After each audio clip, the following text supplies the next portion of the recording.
Hey everybody, thank you so much for joining me again for another awesome video. This time we are drawing a character based on a client's D&D character. He approached me soon after a recent convention and well, I thought it would be super fun to do because one, I love D&D. Number two, I also don't know much about it, so this is an opportunity for me to explore some of the world and the characters and the creatures and races through drawing. So this is a Hadozee, if I'm pronouncing it correctly, which is a type of like simian type species. It's kind of like a monkey race. Uh, Apparently, they've been persecuted, and this character is one of the last surviving members of his race. You'll notice that he's got these flappy things behind him. Those are actually parts of his skin that works kind of like a gliding squirrel type of thing, which I thought, oh, that's interesting. And when I first saw the research, I wasn't entirely clear what that was until he explained it to me. So I really wanted to accentuate that feature, that this is something that's meant to help him become airborne. And so that's why it's kind of like it's almost as if he's coming down or leaping through the air. And I just I try to find ways to convey functionality or the purpose behind certain pieces of design so that a viewer like myself, for example, that doesn't know much about a Hadozee or what's going on, can at least kind of decipher a little bit of the story behind it. Now, when I say D&D, for those of you who don't know what D&D stands for, it stands for Dungeons and Dragons. It is one of the most preeminent or most well-known role-playing games or RPG games in existence. I started out in, I believe, the late 70s, and at first was kind of viewed with a lot of scrutiny because once again it was like during the time when there was a lot of just, I don't know if it was ignorance or just lack of marketing, I guess. It was more of like an underground, almost like kind of like a how would you say it? I wouldn't say it wasn't well understood. We'll just say that. I mean, that's probably why for those of you who've seen Stranger Things, it delves into that element a little bit where people were very paranoid and like, oh my gosh, it's like Satan worship, and they couldn't understand it. Now, granted, the idea of role playing games was a very foreign concept to me growing up. When I would hear about it, I'm like, wait a minute, what? You gather around a table with a book and you make up the game as you go.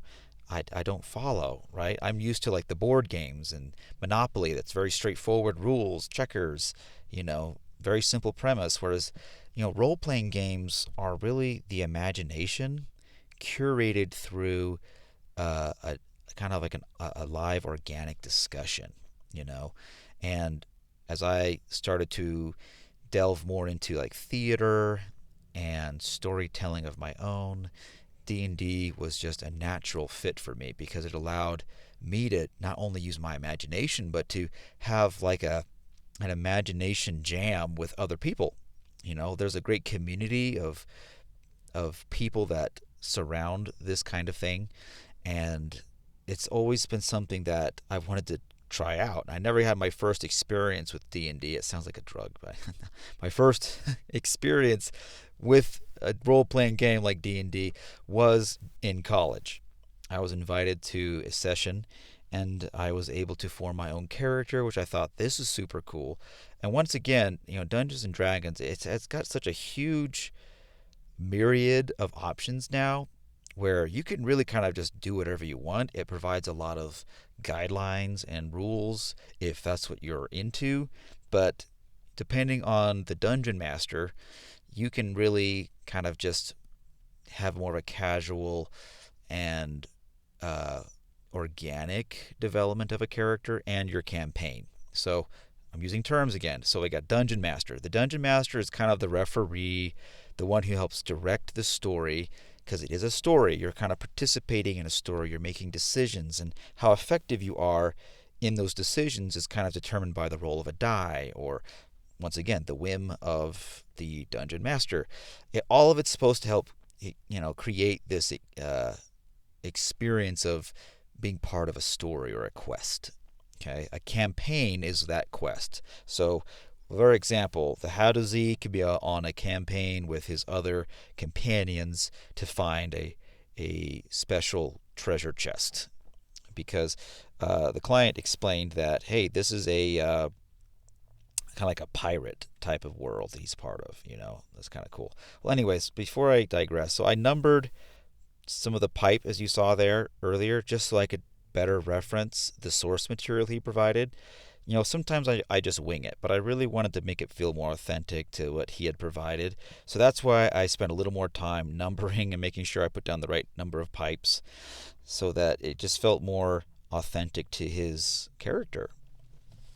This is not just an opportunity to tell a story, but it's also a way to help create some lasting legacy building or memory making for the client. Because, this is really based off of his likeness.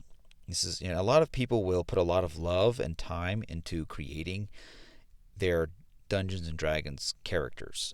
Some will even spend years with these characters on different campaigns, and over time they can level up and acquire or lose artifacts or weapons and special skills. So it's really an investment for a lot of these people, which I find super fascinating. And once again, when you're being tasked with this type of commission, you really want that to convey that you get them. You get that this is an important character. It means something to them more than just, oh, this is just like a character I played on a video game and, whatever. Not knocking video games, but I'm more partial to the live experience you get with role playing. And for those of you who haven't tried a role playing game, it doesn't have to be Dungeons and Dragons. It could be, there's so many different kinds, so many different genres. There's murder mysteries. There's even like high school type drama type stuff. Like, there's such a wide range of role playing games. What's most important is to find what speaks to you and get a group of people that are willing to, go on that journey with you, using their imaginations. And once again, the rule books are there to help guide you, give you some ideas. But for most people that play this, it's not so much about, following the rules. There are the hardcore people that are like very much by the book, and that's cool for some. Others just want to just have fun and get together and socialize. So in an increasingly digital world, Dungeons and Dragons or role-playing games in general offer a more, shall we say, in-person social atmosphere where people can, in a very low-key setting, just get together and, perhaps use their imagination in ways they never thought they could before. So I kind of went on a huge ramble there, but as you could tell, I'm a fan of Dungeons and Dragons, not only of the concept, but also the artwork, the imagination that goes into building, or as I say, world building, is just pretty staggering. The only thing I would probably compare it to would be perhaps like game design for video games, where people really get into the lore, the background, the backstory, even though you may not necessarily have it in your face when you play the game. It's something that provides added context and value for those that want to explore it. So here we did our finished inking stage over my pencils, and now we're going to just do a little bit of prep work for the coloring. Now for me, one of my ways that I've found beneficial for my process is forming another layer, putting it underneath my inks, and basically sandwiching it between my pencil and my inking layer. I turn off my pencil layer so I can just focus on the inking part, and then using that color layer underneath it to put down an outline of what's going to basically be the generic shape I'll color from. Now, I'm using an anti-aliased brush, which basically means there's no fuzzy pixelation at the edge. It's just straight pixel to pixel. Like, it's very jagged when you look at it up close. But that allows you to, when you fill this outline, what I'm about to do, it's more crisp and concise. And so that comes into play when you're trying to select this shape or the shape of color and you want to do things with it. It's not going to have weird spots where it's like a little compromised with discoloration or holes or things like that, or gaps. It's just straight flush color. And this is a step that in the comic world you might call flatting. Okay, where you're just putting a nice flat layer down or a series of flat layers down to really distinguish the form, or forms within the form in relation to itself. You're basically isolating this from the rest of the page, creating this positive space against the negative space of what's out there. Hopefully I didn't lose anybody, but the idea is really simple. I'm just trying to basically turn what's underneath the inking into a solid shape that I can then manipulate for coloring, So this is just a technical step that saves you a lot more work in the long run. It might seem tedious right now, and this whole video has been sped up to double time, so don't think that I'm drawing this fast, right now. This has been sped up for your sakes, really. So as we about to wrap this up, you're going to see as I close this shape, by following this outline, and sometimes I go back and I fix it, I adjust it, I tweak it, I might have gone out of the lines. I can easily just flip my brush to the eraser mode and make corrections as I go, and then I fill it with that general color at the very end. Now I'm going to double check, make sure I got everything. Oh, looks like I missed a spot here. You'll very clearly see where you did not fill in each of the areas, but once that's all done, you can then fill it like that. Capresto. And now I have a solid layer. Now I like to lock it. I made a duplicate just because I like to just keep a basic copy first, and then I make a duplicate, and that's the one I actually color with. And I lock that layer, which is just a way of it's not like freezing it. It really allows me to just color freely without it skipping over out into that negative space or outside of the lines. And it makes it a lot faster, I found. Now, I don't consider myself very confident in my coloring. It's always an uphill battle for me still. I have huge respect for those that are just digital painters in general. They make it look so easy, but there's a lot of steps and processes that they employ. Easily, the coloring is 50% of the full drawing nowadays.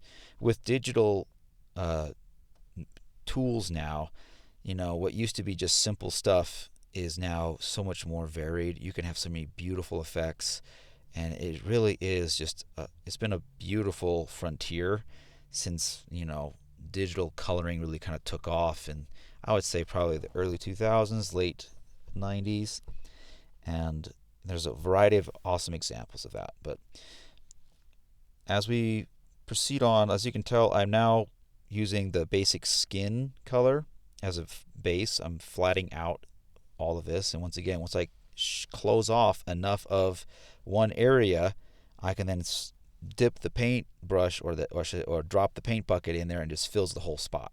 Once again, time saving techniques that could really save you just a bundle of time in the long run. Like, all of that stuff adds up, and if you're a professional, that time is so important because it just adds up. And I would dare say that there are pros and cons to speed versus detail. Okay, there are those that are just committed to just the full-blown detail, which is great. They'll spend hours on a drawing.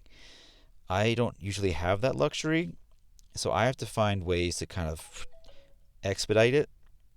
And I use these techniques that I've learned or developed on my own, but just by trial and error, to allow me the freedom to create pieces within a certain time frame.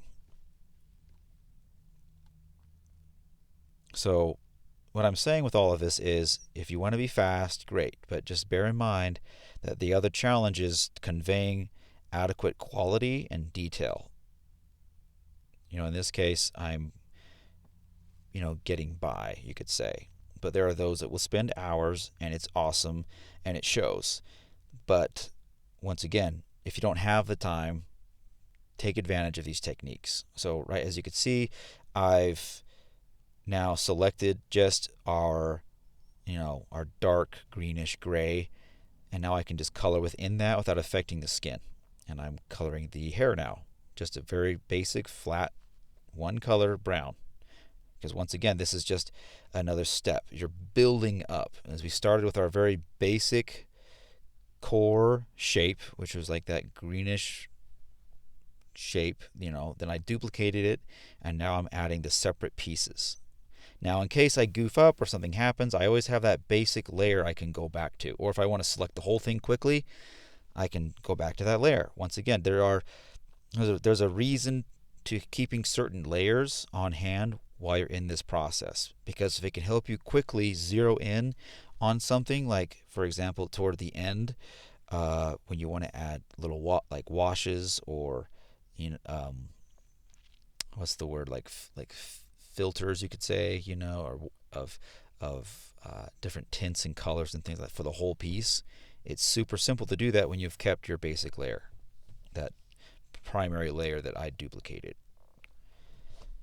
So yep, we're doing the armor. Same technique, right? We're just basically closing off and isolating that one shape and then filling it.